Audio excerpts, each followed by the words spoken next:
Ranjan, also you mentioned about the breathing stuff, Yeah. and there's also breathing mudras and how you breathe and for what situation and how it's going to help you. So everything is like very well practically written in this book. Thank you. Thank you. Thank you so much for letting me know. I didn't know that this was out and you let me know. And I was like, Yeah. I was amped up. I wanted to talk about the link between yoga and yuga. Okay. So I have read it, but I want you to re-explain it to me. Yeah.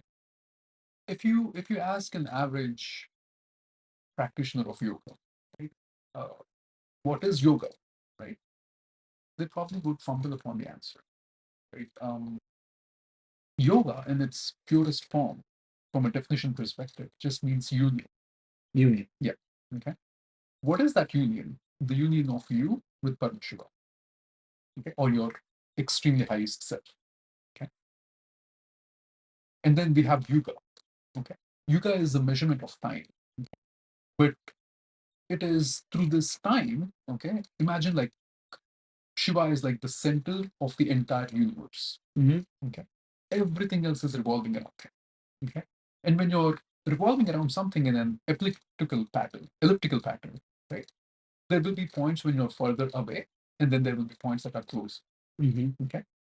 And then so the yuga, okay, the closer you are to Shiva, okay, the higher is your enlightenment, the higher is your consciousness, the higher is your awareness.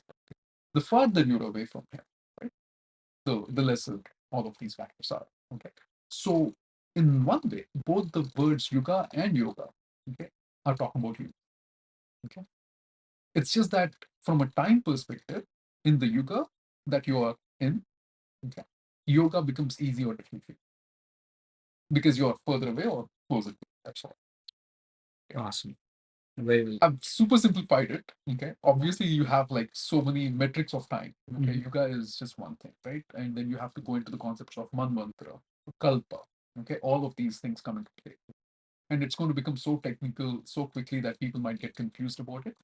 Because to explain it in a simple way, okay, one day of Brahma, okay, is so infinitely long, okay, that the creation or the of a yuga and the dissolution of a yuga will happen at just one day. And then that is a part of Vishnu's, Sri Mahavishnu's metric. And Sri Mahavishnu's metric is a part of Shiva's metric. Okay. So it goes on, like it starts building up, incrementally from that. Yeah. That's how time is Yes. measured there. Yes. And you bring up very important point of yoga. Mhm. And even Joe Rogan talks about in his podcast about Kali Yuga, and he mentions like how different yugas that the Hindu mythology have spoken about it. And I don't want to get ahead of myself. So there's different yugas, right? Yes. And correct me if I'm wrong. Each yuga has each yuga ends when there's too much adharma in it Mhm. or too much. What is the other word for adharma? English term for adharma? I think we could say injustice. Injustice. Yeah. Too much injustice, and then there is Lord takes a form. Mhm. It can be different form, Yep. and he comes down to put end to that yuga, and next yuga starts. Correct. Correct. So can we talk about what was the first yuga? This yuga is called Satya Yuga or Krita Yuga. Satya yuga, Krita yuga. Okay. And in this yuga, right, it was the creation happening itself. Mhm. So pretty much no one, at least from the books and everything, right, no one even had the necessity to talk. They could just look at you and they could understand exactly what you were going through and everything.